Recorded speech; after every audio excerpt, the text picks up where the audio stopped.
తెలతెలవారుతుండగా Subhadra cement తొట్టెల నిండా బిందెల నిండా అన్నింటిలోనూ నిండుగా నీళ్లు పట్టేసి అలుపు తీర్చుకోవడానికన్నట్లు అక్కడే నూతిగట్టు మీద కూర్చుంది.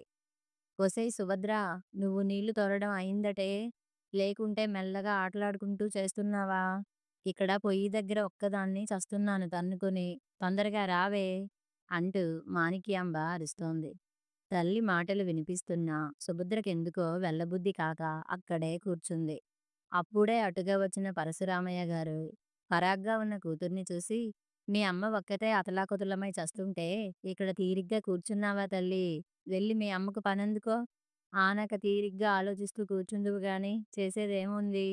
కసిరినట్లే అన్నాడాయన. మనసులో తండ్రి మాటలు కొల్లుమండిపోతున్నా చచ్చినట్లు లేచి తల్లి దగ్గరికి వెళ్ళింది సుభద్ర. నీళ్లు తోడడం ఎంతసేపే తల్లీ, పొద్దున్న సమయాల్లో ఎంత ఊపిరాడని పని ఉంటుందో నీకు తెలియదు. ఏమిటో ఈ మధ్య ఏ పని చెప్తే అక్కడ కూర్చుండిపోతున్నావు. కావాలని చేస్తున్నావో ఏమిటో అంటూ కూరలు తెచ్చి సుభద్ర ముందు పడేసింది తరగమని. అవి తరగడం పూర్తి కావస్తుంటే మళ్ళీ మాణిక్యాంబే అన్నది. అవి తరగడమైన తరువాత కరివేపాకు, మిరపకాయలు వేయించి పెట్టాను గాని అవి తీసుకువెళ్ళి కారం నూరుకురావే. సీనుగాడి కదంటే ప్రాణం. ఆ చేత్తోనే కాస్త శనగపప్పు కూడా పొడుం కొట్టి తీసుకురా. అది లేనిదే మీ నాన్న ముద్ద ఎత్తరు. తొందరగా పని పూర్తి చెయ్యి. ఇక రోటి దగ్గరే కూర్చోకు పురమాయించింది కూతురికి. విసుగనిపించినా తప్పదు కాబట్టి పని పూర్తి చేసుకొచ్చింది సుభద్ర. అక్కా, నా స్కూల్ డ్రెస్ ఉతికావా అంటూ వచ్చింది చెల్లెలు సుమిత్ర. నా షర్టుకు బొత్తాలు ఊడిపోయాయని కుట్టమని నిన్ననే చెప్పాను, కుట్టావా? తమ్ముడు శీను అడిగాడు. మర్చిపోయాను కావాలనే అంది సుభద్ర. డ్రెస్ వేసుకోకుండా స్కూల్కెళ్తే మా మిస్ కోపడుతుందంటూ సుమిత్ర ఏడుపు మొదలుపెట్టింది. నా షర్టుకు బొత్తాలు కుట్టకపోతే నేను స్కూల్కెలా వెళ్తాను? మానేస్తాను. బడుద్దాయిలారా! పరీక్షలు దగ్గరికొస్తుంటే స్కూలుకు వెళ్ళకపోతే పాఠాలెలా తెలుస్తాయి? వెళ్ళకపోతే వీపులు చీరేస్తాను. అయినా నువ్వు చేసే పనేముందే సుబ్బీ! వాళ్ళ పనులైనా చేయరాదూ? సుభద్ర వైపు కోపంగా చూస్తూ అన్నారు పరశురామయ్య గారు. చేసే పనేమీ లేదంటూనే అస్తమానం పనులు పురమాయిస్తున్నారు. సుమిత్రకు 12 తన బట్టలు తను ఉతుక్కోలేదా? శీనుకి 14 ఆ మాత్రం బట్టములు కుట్టుకోలేడా? అన్నీ నేనే చెయ్యాలా? కొంచెం విసురుగానే అంది సుభద్ర. నోర్మోయ్, తిని కూర్చొని తిక్కరేగుతున్నట్లుందే. వాళ్ళింకా చిన్నపిల్లలు. అదీ కాక చదువుకుని వచ్చి ఇంకా ఈ పనులెక్కడ చేస్తారు? చేస్తే నీ ఒళ్ళేం కరిగిపోదులే. ఒకవేళ కరిగినా కాస్త నాజూకు తేల్తావు అని కసిరింది మాణిక్యాంబ. సుభద్ర కొళ్ళు మండిపోయి అక్కడ్నుంచి తటాలున లేచి దొడ్లో ఓ మూలగా ఉన్న బాదం చెట్టు కింద కూర్చోవడానికి వెళ్ళిపోతుంటే వెనుక నుంచి తండ్రి మాటలు వినిపించాయి. దీనికి తిని కూర్చుని ఒళ్ళు పెరిగిపోతుంటే ఇంకా అంతా తనే చేసినట్లు నీలుగుతుంది. ఆ మాటలు విన్నాక కళ్ళు నీళ్లు చిమ్మాయి సుభద్రకు. అక్కడ్నుంచి గబగబా వెళ్ళిపోయింది.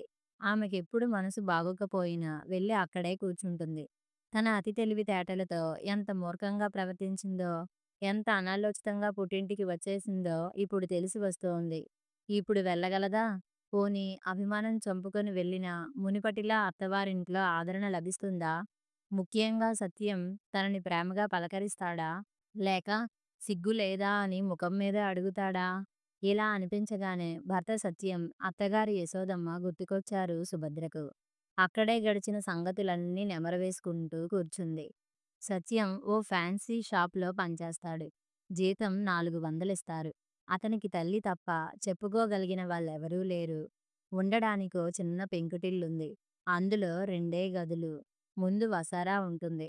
ఒక గది వంటిల్లుగా చేసి మరో గది కొడుకు కోడలికిచ్చి తను ముందు వసారాలో పడుకుంటుంది యశోదమ్మ. జీతంలో కొద్ది మాత్రం తన ఖర్చులు కుంచుకొని మిగతాది తల్లికే ఇచ్చేస్తాడు సత్యం. ఎందుకంటే అతనికి తల్లంటే అభిమానం, గౌరవం ఉన్నాయి. అతని చిన్నప్పుడే తండ్రి పోయాడు. అసలాయన ముఖమే తను ఎరుగడు. కానీ అప్పుడు జరిగిన విషయాలు తను పెద్దయ్యాక తల్లి చెప్పగా విన్నాడు. భర్త పోగానే యశోదమ్మను కొంతమంది బంధువులు ఆమెను వచ్చి తమ ఇంట్లో ఉండమని చెప్పారు. కానీ దూరదృష్టి గల యశోదమ్మ ఏదో సాకు చెప్పి ఉన్న ఒక్కగానొక్క బిడ్డను చూసుకుంటూ తనింట్లోనే బ్రతుకు సాగించింది. ఉన్న 2 గదుల్లో ఒక గది మాత్రమే తనుంచుకొని రెండవ గది అద్దెకిచ్చి దొడ్లో ఉన్న కొద్ది మట్టి జాగాలో అరటి పిలకలు తెచ్చి నాటింది. అప్పటికే అక్కడ 4, 5 కొబ్బరి చెట్లున్నాయి. కొబ్బరి బొండాలు కోయించినప్పుడల్లా వాటికున్న పీచు తీసి, ఎండబెట్టి కొబ్బరికాయలతో పాటు అమ్మి డబ్బు సంపాదించేది. కొబ్బరి ఈనెల నుంచి పుల్లలు తీసి, చీపుళ్ళు కట్టి కిరాణా కొట్లలో అమ్మేది. రాలిన మట్టలను వంటకు వేన్నీళ్లు కాయడానికి ఉపయోగించేది. అలాగే అరటి చెట్లకు వేసిన గెలలు తయారైనాక తీసుకువెళ్ళి పళ్ళ కొట్లలో అమ్మేది. ఆ విధంగా కష్టపడి పైసా పైసా పొదుపుగా ఖర్చు చేస్తూ కొడుకును పెంచింది. ఎందుకనో సత్యానికి పెద్దగా చదువబ్బలేదు. అందుకే షాపులో చేర్పించింది. పెద్దవాడయ్యాక సుభద్రతో పెళ్లి చేసింది. పెళ్లి కాకముందు జీతం రాగానే మొత్తం తల్లికిచ్చేసేవాడు సత్యం.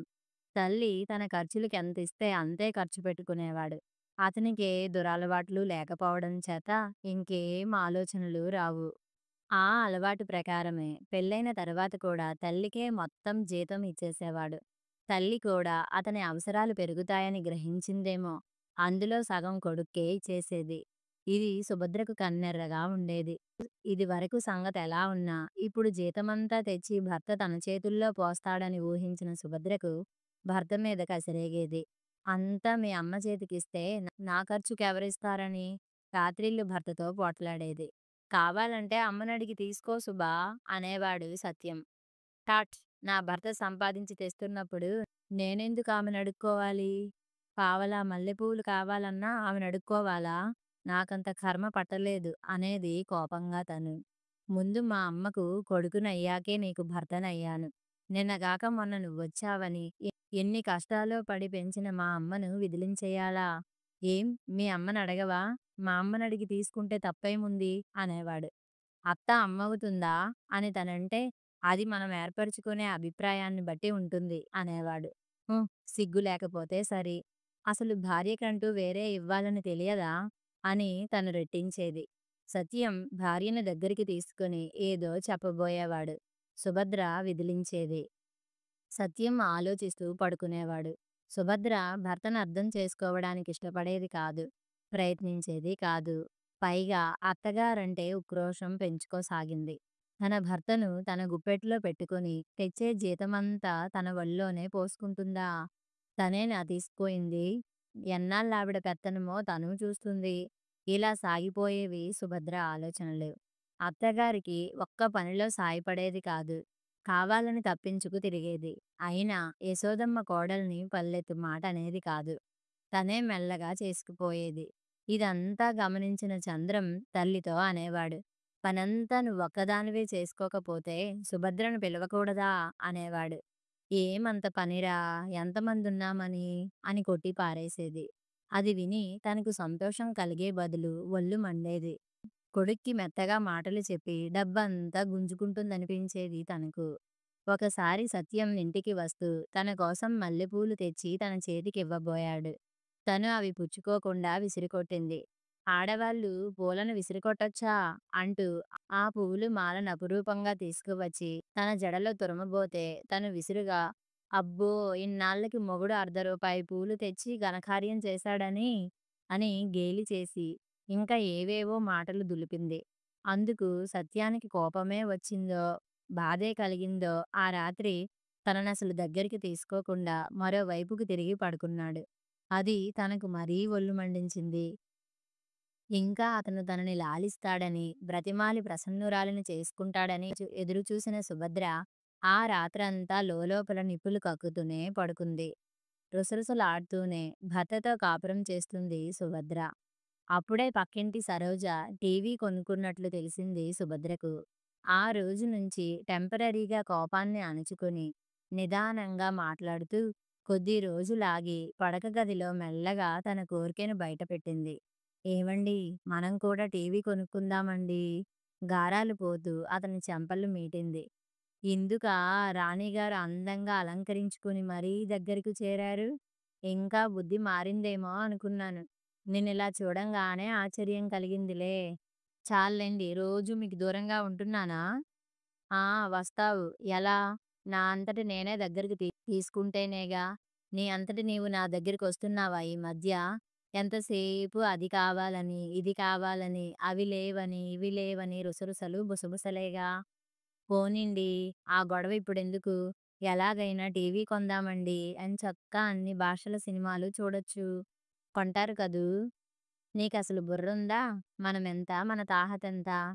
మన స్తోమతను బట్టి కోరికలుండాలి. అదేమైనా 100కు, 200కొచ్చేదా? ఎంత తేలిగ్గా అడిగేశావు. ఆలోచనుండొద్దూ? ఆ! సరోజ వాళ్ళేం షావుకారులా? మనలాంటి వాళ్ళేగా!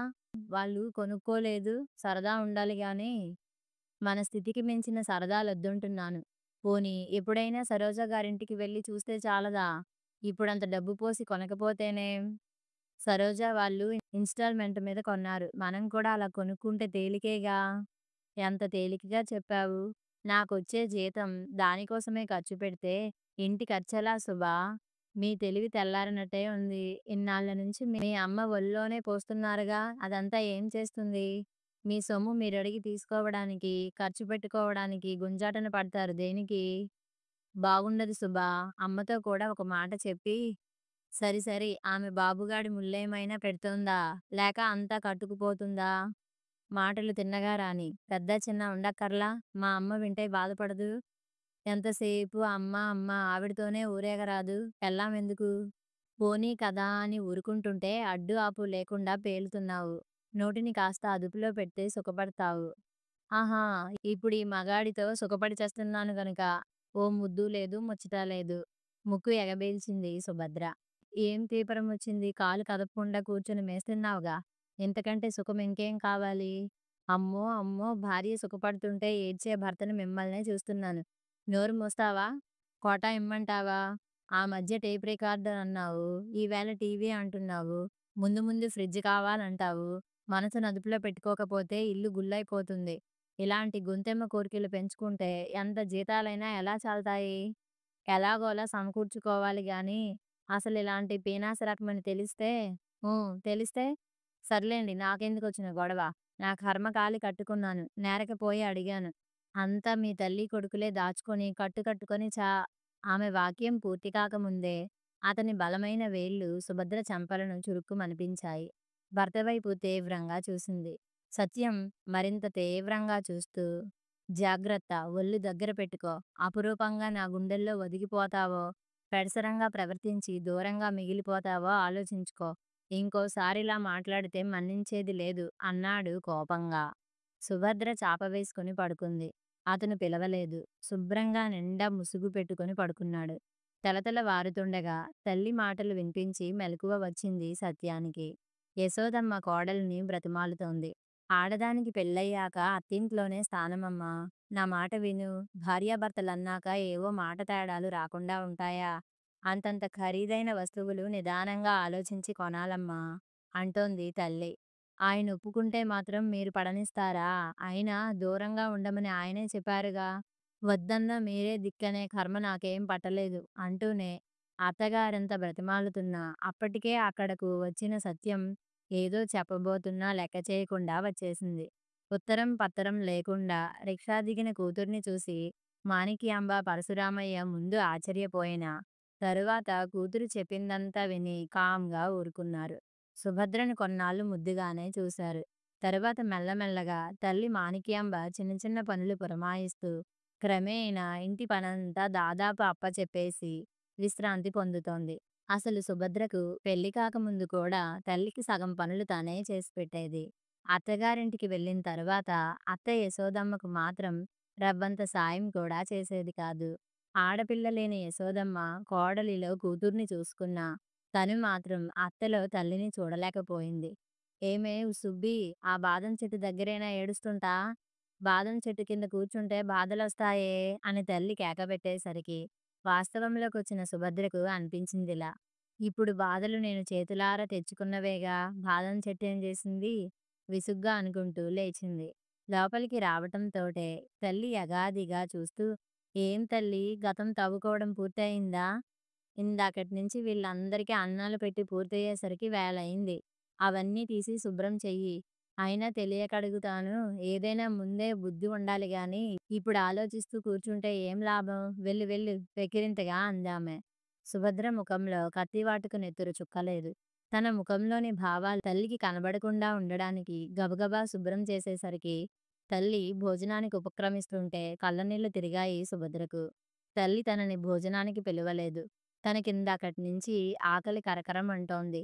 ఎంత పని చేసినా తల్లికి తృప్తి కలుగదు. తను ఊరికే కూర్చుంటే చూడలేదు. ఏ పని పురమాయిద్దామని చూస్తుంది. ఇలా అనుకోగానే అత్త యశోదమ్మ గుర్తుకు వచ్చి సుభద్ర మనసు బాధగా మూలిగింది. ఆమె ఏనాడు తనని సాధించలేదు, శాసించలేదు. ఒక్క పని కూడా తనకు చెప్పేది కాదు. ఒకవేళ దేనికైనా పిలిస్తే అమ్మాయి సుభద్రా అని పిలిచేది. తన తల్లి మాత్రం ఒసేయ్ సుబ్బీ అంటూ అధ్వానంగా పిలుస్తుంటే తనకు కంపరం పుట్టోంది. తాను తెలుసో తెలియకో పుట్టింటికి వచ్చేసినా అది తప్పని చెప్పి తల్లో తండ్రో తనని అత్తవారింట్లో దిగబెట్టి రావచ్చుగా. ఊహు, తను వెళ్ళిపోతే ఇంట్లో పనంతా ఎవరు చేస్తారు? అందుకే తన జీవితాన్ని గురించి పట్టించుకోవడం లేదు. ఎంత స్వార్థపరులు వీళ్ళ కన్నవాళ్ళు. ఇక్కడింత చాకిరీ చేస్తున్నా మెప్పుండలేదు. ఈ పనులు అత్తవారింట్లో చేస్తే తన భర్త, అత్తగారు ఎంత సంతోషించేవారు. అప్పుడు తనకెంతో విలువ దక్కేది. అతి చిన్న విషయానికి ప్రాముఖ్యతనిచ్చి తన కాపురంలో తనే నిప్పులు పోసుకుంది. సత్యం తనని నోరారా సుభా అంటూ ప్రేమగా పిలిచినా అప్పుడు కొరల కమ్మిన తన మనసుకు అతడి పిలుపులోని మాధుర్యం అందలేదు. ఏమ్మా మహాతల్లి, ఈ వేళంతా అలా తోముతూనే ఉంటావా? ఇవతల పడేదేమైనా ఉందా? అన్న తల్లి కేక వినిపించి గబగబా చేస్తున్న పని పూర్తి చేసి వచ్చింది. ఇంతలో పోస్ట్ అన్న కేక వినిపించి వెళ్ళి ఉత్తరాలు తీసుకుంది. అందులో తన పేరుతో ఉన్న కవరు చూసి ఆశ్చర్యంగా, ఆత్రంగా తన కవరు మాత్రం తీసుకొని మిగతావి తండ్రి గదిలో టేబుల్ మీద పెట్టేసి బాదం చెట్టు దగ్గరికి వెళ్ళి కవరు విప్పింది సుభద్ర. ప్రియమైన సుభా, నీవు క్షేమంగా ఉన్నట్లు తలుస్తాను.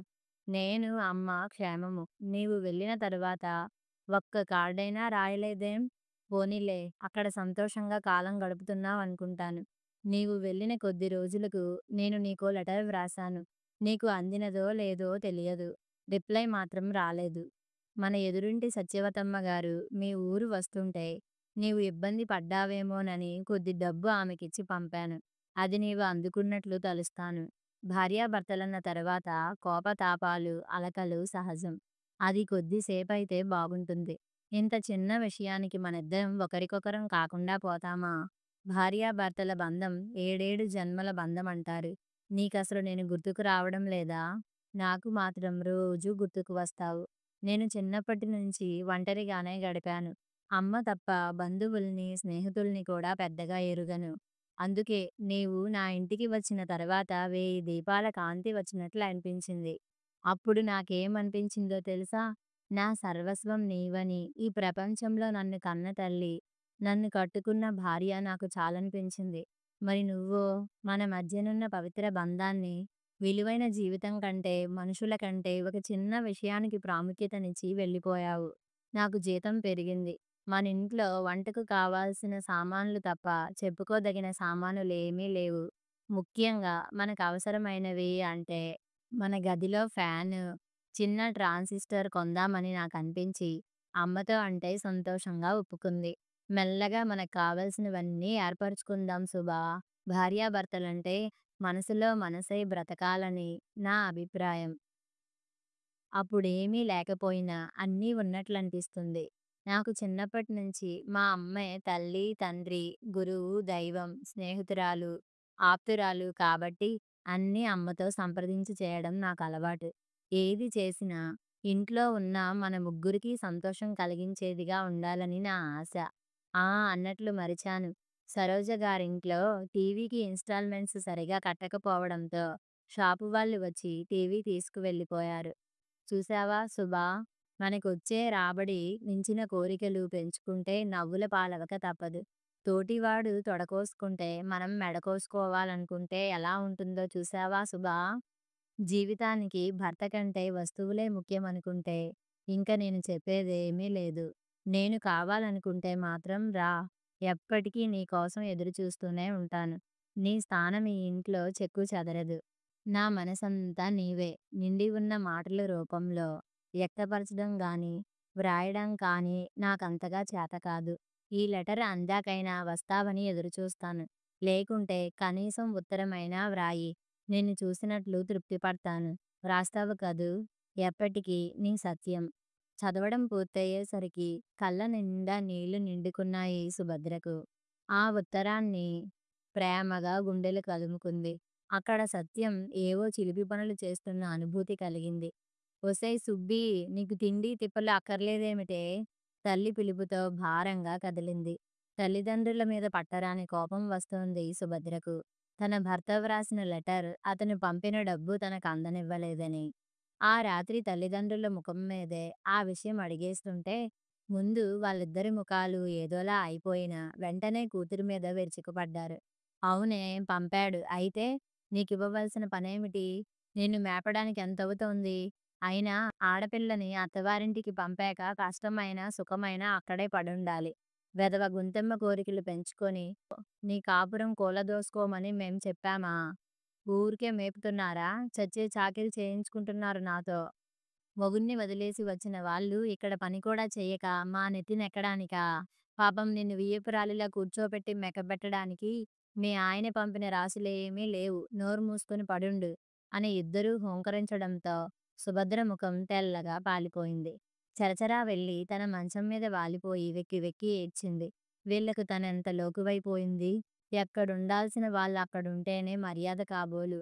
వీళ్ళేదో తనకు ఒరగబెట్టారని, ఆకాశానికెత్తి అపురూపంగా చూస్తారని ఎంత పిచ్చిగా ఆలోచించింది. అక్కడ స్థానం పోగొట్టుకొచ్చానని చచ్చినట్లు చాకిరీ చెయ్యమని ఎంత స్పష్టంగా చెప్పారు. తన భర్త తన స్థానం అలాగే ఉందని వ్రాశాడు. నిజంగా వెళ్తే ఆదరిస్తాడా? తనకి తానుగా వెళ్తే చిన్నచూపు చూస్తాడా? వీళ్ళు ఒప్పుకుంటారా? వీళ్ళు ఒప్పుకునేదేమిటి? తనింటికి తను వెళ్తుంది. అంతలోనే తల్లి మాటలు వినిపించి చెవులు రిక్కించింది సుభద్ర. మన పక్కింటి వారమ్మాయి కమలను చూడండి, లక్షణంగా కాపురం చేసుకుంటోంది. ఇంకా ఆ అమ్మాయి మొగుడు మంచివాడు కాదట కూడాను. సత్యం బుద్ధిమంతుడు. భర్త మనసెరిగి మసలుకోవద్దు. దీని గొంతెమ్మ కోరికలు దీని ఛీ! పాపిష్టి పిల్ల. ఇట్లా తయారు చేసిందేమిటి అని అందరూ నన్నాడిపోసుకుంటారు అంటూ తండ్రికి చెప్తోంది. అంతే, వీళ్ళ మనసుల్లో తనంటే దురభిప్రాయం ఉన్నట్లే కదా! తనిన్నాళ్ళు గ్రహించలేకపోయింది. ఇంకా ఇన్నాళ్ళు తనను సమర్థించినట్లేననుకుంది. ఇలా ఆ రోజంతా ఆలోచిస్తూనే ఉంది సుభద్ర. మర్నాడు సుభద్ర తన పెట్టెబేడ సర్దుకొని తల్లిదండ్రులతో చెప్తుంటే మాణిక్యాంబ, పరశురామయ్య ముఖాలు చూసుకున్నారు. సుభద్ర రిక్షా ఎక్కబోతుంటే తల్లి ఏదో పొట్లం చేతికిచ్చింది. తండ్రి ఏదో కవరు చేతిలో పెట్టాడు. సుభద్ర బస్సు ఎక్కిన తర్వాత తండ్రి ఇచ్చిన కవరును విప్పింది. వెంటనే అందులో ఉన్న అక్షరాల వైపు ఆమె చూపులు పరుగు పెట్టాయి. అమ్మా సుభద్రా! ఈరోజు మాకెంత సంతోషంగా ఉందో చెప్పలేము. నీ పట్ల నేను, మీ అమ్మ కాస్త కటువుగా ప్రవర్తించినందుకు నీకు మా మీద పీకల వరకు కోపముందని తెలుసు. కానీ నీ కాపురం చక్కబడాలని, నీలో పరివర్తన రావాలనే మేమలా కఠినంగా ప్రవర్తించాల్సి వచ్చింది.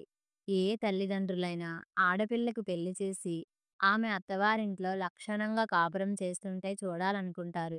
అంతేకాని వెర్రిమొర్రి ఆలోచనలతో మొగుడుతో పోట్లాడి వస్తే సమర్థించి ఇంట్లో కూర్చోబెట్టుకునేట్లయితే అసలు ఆడపిల్లకు పెళ్లి చేయడమే అనవసరమేమో. నీకంత చెప్పలేనంత కష్టం వస్తే నా ఇంట్లో ఎప్పటికీ నీకు పుట్టినిల్లుగా స్థానముంటుంది. సత్యం యోగ్యుడు. అతని స్థితిగతులు అర్థం చేసుకొని మసలుకోవడం నీకు మంచిది. ఎప్పుడూ తెలివి తక్కువగా ఆలోచించి నీ కాపురం పాడు చేసుకోవద్దు. కలకాలం పిల్లా పాపలతో వర్ధిల్లాలని ఆశీర్వదిస్తున్నాను. మీ అమ్మ ఇచ్చిన పొట్లంలో నీ భర్త నీ కోసం పంపిన డబ్బుంది చూసుకో. సదా నీ మంచి కోరే నీ తండ్రి పరశురామయ్య. భారంగా నిట్టూరుస్తూ ఆ ఉత్తరాన్ని పర్సులో పెట్టుకుంది సుభద్ర. వణికే చేతులతో అత్తవారింటి తలుపు తట్టింది సుభద్ర. చేతులు తుడుచుకుంటూ వచ్చి తలుపులు తెరిచిన సత్యాన్ని చూసి ఆమె మెదడు మొద్దుబారిపోయింది. ఇలా రాగానే ముందు అతని కళ్ళ పడవలసొస్తుందని ఊహించకపోవడం చేత తప్పు చేసినట్లు ఫీలవుతూ కళ్ళు వాల్చి గుమ్మం బయటే నిల్చుండిపోయింది. భార్యని చూసిన సత్యం కళ్ళు ఆశ్చర్యంతో పాటు ఆనందం కలిగి వెడల్పయ్యాయి. లోపలికి రావడానికి ధైర్యం చాలక అతనేమంటాడో ముఖం మీదే దెప్పుతాడేమోనని ఆలోచిస్తూ సందిగ్ధంగా గుమ్మంలోనే నిలబడిపోయింది. అక్కడే ఆగిపోయావేం సుబా? ఇది నీ ఇల్లు కాదనిపించిందా? ఏం మాట్లాడాలన్నా, అసలేం చెప్పాలో తెలియడం లేదు సుభద్రకు. అతని గొంతులో అదే ఆప్యాయత, అదే ప్రేమ, ఆ పిలుపులో అదే మాధుర్యం. సుభద్ర మనసు ఉక్కిరి బిక్కిరై ఆనందంతో గుండెలు బరువెక్కుతుంటే అప్రయత్నంగా ఆమె కళ్ళల్లో తడి. అది గ్రహించిన సత్యం చనువుగా తనే భార్య చేయందుకుని లోపలికి లాగాడు.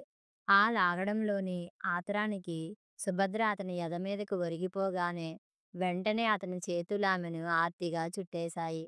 సుభద్ర కన్నీటితో అతని ఎదంతా తడిసిపోతుంటే మెల్లగా అన్నది. నా మీద కోపం లేదూ అని. ఉంది. నన్ను విడిచి వెళ్ళావని. నా ఉత్తరానికి రిప్లై రాయలేదని. కానీ అన్నిటికీ సమాధానంగా నువ్వే వచ్చేశావుగా. భార్య వెన్నుమీద నిమురుతూ అన్నాడు. ఒక్కసారి మీరైనా రాకూడదూ? ఊహూ. నిన్ను విడిచి నేను వెళ్ళలేదుగా. నన్ను విడిచి నీవే వెళ్ళావు కాబట్టి నీవే రావాలనుకున్నాను. పెద్ద గొప్ప. అది సరేగాని అత్తగారేరి? తెలిసిన వారింట్లో పెళ్ళైతే వెళ్ళింది. మనిద్దరికీ ఏకాంతం కల్పించాలనేమో. ప్రొద్దున్నే బయలుదేరినట్లున్నావు. పద భోంచేద్దువు గాని. ఆమెనలాగే పొదివి పట్టుకొని వంటింట్లోకి తీసుకువెళ్ళాడు సత్యం. ఇద్దరికీ అతను పెట్టబోతుంటే తనే అందుకొని ఇద్దరికీ వడ్డించింది సుభద్ర. తొలి ముద్ద నోటికందించి అతను తింటుంటే అతని హృదయంలో తన చోటులాగే ఉందనిపించింది సుభద్రకి. ఎంతో రిలీఫ్‌గా ఫీలయింది. మనసున మనసై బ్రతుకున బ్రతుకై తోడొకరుండిన అదే భాగ్యము. చిన్నగా పాట వినిపిస్తుంటే తలెత్తి చూసేసరికి ఎదురుగా బుల్లి ట్రాన్సిస్టర్ కనిపించింది. అదెప్పుడు కొన్నారు? ఈ మధ్యనే. బాగుందా? ముందు చిన్న వస్తువులు ఏర్పరచుకొని తరువాత పెద్దవి కొనుక్కుందాం సుభా. ఏమంటావు? అబ్బా బుజ్జిముండ ఎంత ముద్దొస్తుందో! మనసులో అనుకోబోయి పైకనేసింది ట్రాన్సిస్టర్‌ని చూస్తూ. ఆహా! నీకంటేనా? సత్యం కొంటెగా నవ్వుతుంటే సిగ్గు ముంచుకొచ్చేసి తలను వంచేసింది. అతనింకా అలాగే నవ్వుతుంటే ఆమె మనసంతా ప్రశాంతతతో నిండిపోగా, అనురాగం నిండిన కళ్ళతో తదేకంగా భర్త వైపే చూస్తుంటే అతనది గ్రహించినట్లుగా అమాంతం ఎత్తేసి గదిలోకి తీసుకెళ్ళిపోయాడు అపురూపంగా. నిండు మనసుతో భర్త ఎదలో ఆర్తిగా ఒదిగిపోయింది సుభద్ర. కథ సమాప్తం.